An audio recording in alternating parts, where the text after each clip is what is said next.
Ahora vamos a ver un ejemplo. En el ejemplo dice, en la figura se muestra un sistema de potencia simple que contiene un generador de 480 volts que está conectado a un transformador elevador con una relación de 1 a 10, a una línea de transmisión, la cual consta de un transformador reductor ideal de 20 a 1, y esta a una carga. La impedancia de la línea de transmisión es de 20 más J60 ohms, y la impedancia de carga es de 10 con un ángulo de 30 ohms. Los valores base de ese sistema son 480 volts y 10 kilovolts amperes de potencia, los cuales corresponden a la región del generador. El circuito mencionado es el siguiente, donde ustedes pueden observar que tenemos la región del generador, la región de la línea de transmisión y la región de carga, cada uno con sus valores correspondientes. Tenemos aquí un transformador T1 de una relación de 1 a 10, y un transformador, en este caso un elevador, y un reductor de un transformador T2 de 20 a 1. Entonces, lo que se solicita es lo siguiente. En el inciso A es encontrar el voltaje, corriente, impedancia y potencia aparente bases en cada uno del sistema de potencia, es decir, para cada región del transformador. Después hay que convertir ese sistema a un circuito equivalente por unidad para determinar la potencia suministrada a la carga del sistema y es finalmente especificar la potencia de pérdida en la línea de transmisión. Bien, para la solución del inciso A se selecciona de la región del transformador, de la región del generador, el voltaje y la potencia base. Esto es, el voltaje base 1 va a ser igual a 480 volts y la potencia base 1 de 10 kilovolts amperes. Esto se calcula, acuérdense que nos están pidiendo calcular la corriente, voltaje, impedancia, potencia aparentes, en este caso bases, para cada una de las regiones. En este caso, para la región del transformador, la corriente se calcula despejando la ecuación de la potencia, donde tenemos que la corriente base 1 es igual a la potencia base 1 sobre el voltaje base 1. Sustituyendo valores, nos da un valor de corriente de 20.83 amperes. Posteriormente, obtenemos la impedancia base, donde la impedancia base se calcula de acuerdo a las leyes eléctricas como el voltaje base 1 sobre la corriente base 1. Sustituyendo valores, obtenemos una impedancia base 1 de 23.04 ohms. Estos parámetros corresponden a la región del generador. Ahora hay que obtener los valores base para la región de la línea de transmisión. En este caso, se tiene una relación de transformación T1 de A1 igual a 1 sobre 10, lo que nos da un valor de 0.1. Entonces, el voltaje en esta región se calcula partiendo de la ecuación de la relación de transformación. En este caso, el voltaje base 1 sobre el voltaje base 2. Despejando, obtenemos que el voltaje en base 2 es igual al voltaje base 1 sobre la relación de transformación.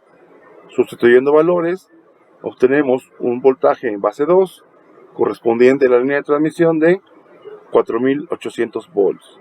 Ustedes observan, estamos haciendo ya la conversión automáticamente a través del método del sistema de medida por unidad. Posteriormente, calculamos las demás magnitudes. Hay que recordar que la potencia para cada región es la misma. Recuerden que no varía. Podemos variar voltaje, podemos variar corriente, pero la potencia no cambia. Tomando en cuenta esto, entonces calculamos la corriente para la base 2. La corriente base 2 es igual a la potencia base 2 sobre el voltaje base 2. Anteriormente calculado, donde sustituyendo valores obtenemos una corriente base 2 de 2.083 amperes. Finalmente, la impedancia base 2 se calcula como la división del voltaje de la base 2 y la corriente base 2 calculados anteriormente, para darnos un valor de 2304 ohms. Esto con respecto a la región de la línea de transmisión. Finalmente, para la región de carga, tenemos una relación de transformación, en este caso que está bien error, es T2, no es T1, de 20/1, que nos da una relación de transformación de 20. Por lo tanto, el voltaje de dicha región se calcula de la siguiente forma. El voltaje de la base 3 es igual al voltaje base 2 sobre la relación de transformación. Sustituyendo valores, obtenemos un voltaje base 3 de 240 volts. Y posteriormente obtenemos las siguientes magnitudes, las demás magnitudes correspondientes a esa región, donde igual, manteniendo lo mismo, la potencia es similar, o mejor dicho, es la misma para cada región del transformador.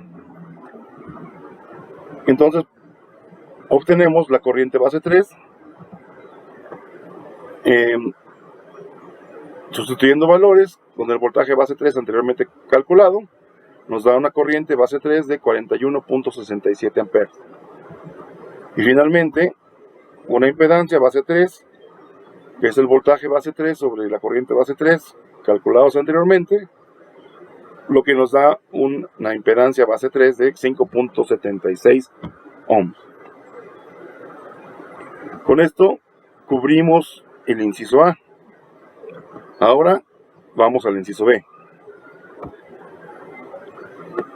El inciso B nos pide convertir este sistema a su circuito equivalente por unidad, lo cual, para convertir un sistema de potencia en un sistema por unidad, se divide cada uno de los componentes por su valor base, de acuerdo a la región del sistema, utilizando la ecuación del video anterior.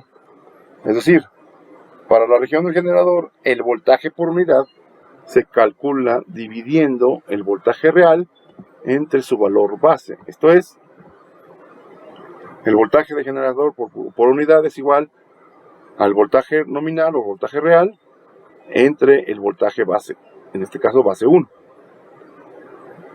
Lo que nos da un voltaje de 1 con un ángulo de desfasamiento de 0 grados. En este caso, por unidad. El valor de la impedancia por unidad correspondiente a la línea de transmisión se obtiene como sigue. Recuerden que necesitamos hacer un circuito equivalente que contenga cada uno de sus elementos correspondientes a cada región. En este caso, el elemento del voltaje corresponde a la región del generador, y en el caso de la impedancia correspondería a la línea de transmisión, la cual se obtiene como sigue, donde la impedancia de la línea por unidad es igual al valor real entre el valor base calculado. Sustituyendo valores, obtenemos esto, que es 0.0087 más J 0.0260 por unidad. En este caso, para la impedancia de la línea de transmisión. Y para completar el circuito equivalente, obviamente necesitamos calcular el valor de la impedancia por unidad correspondiente en la región de carga, la cual sería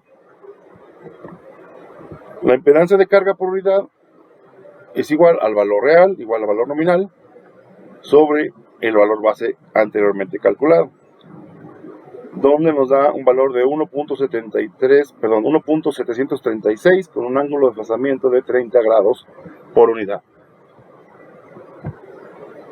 Esto correspondiente a los valores o las magnitudes por unidad que conforman o conformarían el circuito equivalente, donde con esas magnitudes por unidad obtenidas para cada región, obtenemos el circuito equivalente del sistema de potencia correspondiente. Esto es, este circuito. Ustedes observan, automáticamente se hacen las conversiones necesarias para mantener un nivel de voltaje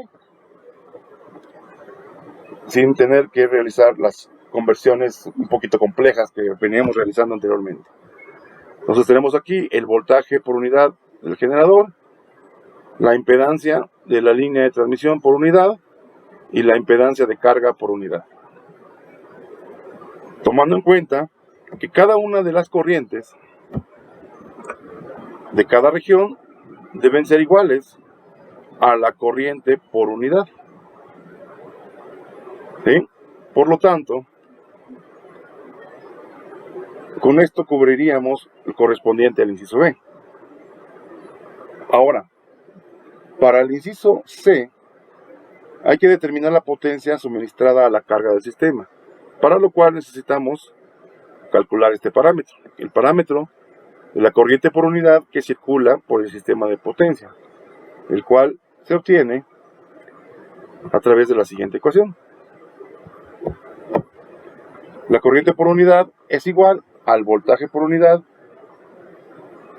sobre la impedancia total por unidad, de acuerdo a las leyes de corriente normales que hemos venido manejando, donde la impedancia total por unidad es igual a la impedancia de la línea por unidad más la impedancia de carga por unidad. Sustituyendo valores, tenemos lo siguiente.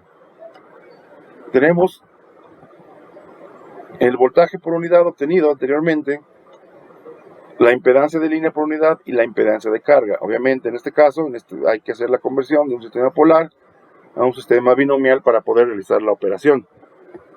Una vez realizado esto, se obtienen estos valores, donde es importante mencionar que la resistencia por unidad corresponde a este valor o esta magnitud. ¿Por qué? Porque la vamos a necesitar para calcular la potencia de pérdida. Bueno, realizando las operaciones correspondientes, obtenemos la corriente por unidad, que es igual a 0.569 con un ángulo de desfasamiento de menos 30.6 grados por unidad. Entonces, ahora sí podemos calcular la potencia por unidad de carga. En este caso, es la siguiente. Se obtiene a través de el cuadrado de la corriente por unidad por la resistencia por unidad. Esta, por eso se las mencioné anteriormente, porque es la que vamos a utilizar para realizar la potencia de por unidad de carga. En este caso, sustituyendo valores, obtenemos un valor de potencia de carga por unidad de 0.487.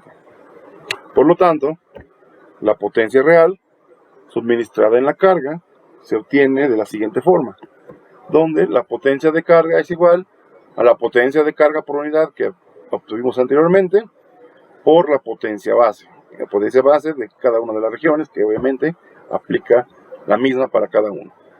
Sustituyendo valores, tenemos una potencia de carga de 4.870 watts. Esto correspondiente al inciso C. Para la solución del inciso D, finalmente calculamos la potencia de pérdida por unidad en la región de la línea de transmisión, que es como lo veníamos manejando anteriormente, donde para calcular esa potencia es igual a la corriente de la corriente por unidad, el cuadrado de la corriente por unidad por la resistencia de la línea por unidad. Este valor ya lo obtuvimos anteriormente, de tal manera que solamente sustituimos valores, obteniendo una potencia de línea por unidad correspondiente a la pérdida de 0.00282 por unidad. Por lo que la potencia real, en este caso la potencia real de pérdida en la línea de transmisión, es la siguiente. Tenemos que la potencia de pérdida en la línea de transmisión es igual a la potencia de línea por unidad obtenida anteriormente por la potencia de la base. En este caso, o la potencia base, mejor dicho.